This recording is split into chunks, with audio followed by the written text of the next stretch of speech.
Thank you very much indeed, Mr Deputy Speaker. It is always a pleasure to follow the honourable member from Clacton, and I thank the honourable member for Warrington South for securing this important debate. And it is an important subject, both for the country as a whole, but also, Mr Deputy Speaker, for my constituents, because we are one of those coastal rural communities which are badly affected by the lack of NHS dentists.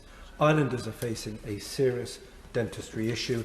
I have raised this issue with the previous Minister and with the Secretary of State on a number of occasions. Frankly, it is almost impossible on the island now to find an NHS dentist if you do not already have one. And there are some islanders who've written to me they're having to go into the mainland as far as Surrey, and considering that stretches a family budget because we have some of the most expensive ferries on the planet, that is a painful decision. As the honourable member for Clacton said, 85% of dental practices across the country close to new patients. 7 out of 10 people find it difficult to access an NHS dentist. And we know that the immediate consequences of this is not only sore teeth and toothache, but actually it's dangerous. And it's dangerous because we know there's going to be a significant rise in cancer cases, oral cancers, etc., which are increasing in the UK. In 2020, 2,700 Brits lost their lives to mouth cancer.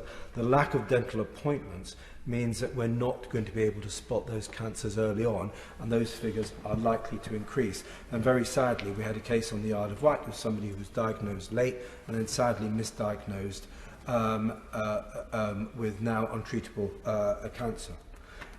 We know also that there's a correlation between gum and heart disease. And there's no doubt that this significant knock-on in lack of appointments is going to feed through. Clearly, dental practices, Mr Deputy Speaker, were facing challenges before COVID. And this challenge is in part a workforce one. The British Dental Association found that 75% of dental practices are struggling to fill vacancies. There are some suggestions which I'll come to shortly. And over half of NHS dentists under 35 are thinking of leaving the NHS in the next 5 years. This is a potentially serious and significant problem, which is only going to make issues more acute. And this is one of the reasons that areas such as Clacton, such as the Isle of Wight, are significantly suffering from a lack of NHS dentists. I'm not going to take up very much of your time because so much has been said so eloquently by my honourable friend, the member for Warrington South, but I would like to conclude with some constructive suggestions. And if the Minister could answer some of these, that would be great. And if she can't, and I understand I'm somewhat sort of bouncing her into these, then if she could write to me about this, I'd be most grateful. I have written to the Secretary of State a couple of months ago about this, and I know they're very busy, and I've yet to receive a reply. Firstly, to introduce a Section 60 order to increase the General Dental Council's discretion over the recognition of overseas dental qualifications. Secondly, to develop a 12-month UK adaptation course for experienced qualified overseas dentists to gain GDC recognition.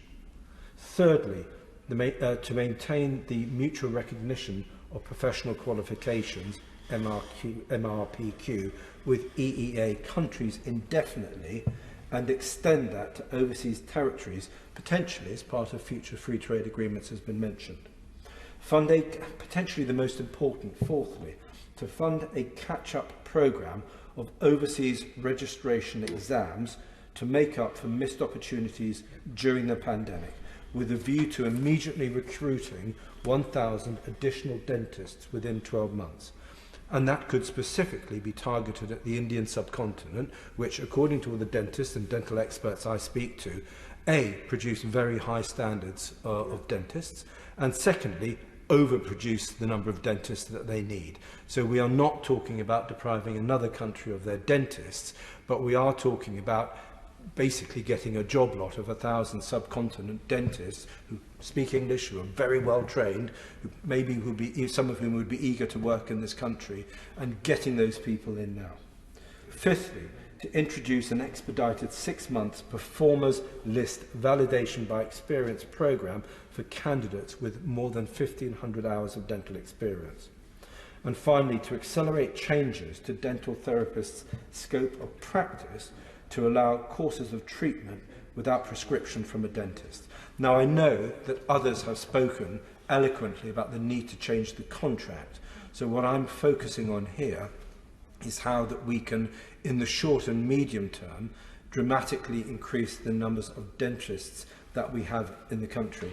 And all those ideas were suggested to me by the Association of Dental Groups, because they would be keen, and others that I've spoken to about this, think that those 6 measures, which could be brought in, I think, potentially relatively quickly, could have a reasonable and potentially significant impact within the next 12 months. These are not unreasonable requests, and I would stress, as we've all done here, that the NHS was established on 3 significant and unalienable principles. That it meets the needs of everyone, that it's free at the point of delivery, that it's based on clinical need and not the ability to pay. And certainly with NHS dentistry, we are struggling. And we see that not only in kids' teeth being untreated and adults' teeth being untreated, but also serious diseases which are not being recognised as a result of that, and potentially costing us far more, not only in terms of lives, but in terms of the money that is taken up, because that then comes in as an NHS emergency rather than as dental treatment, which should be part and parcel of everyone's rights in this country. Thank you.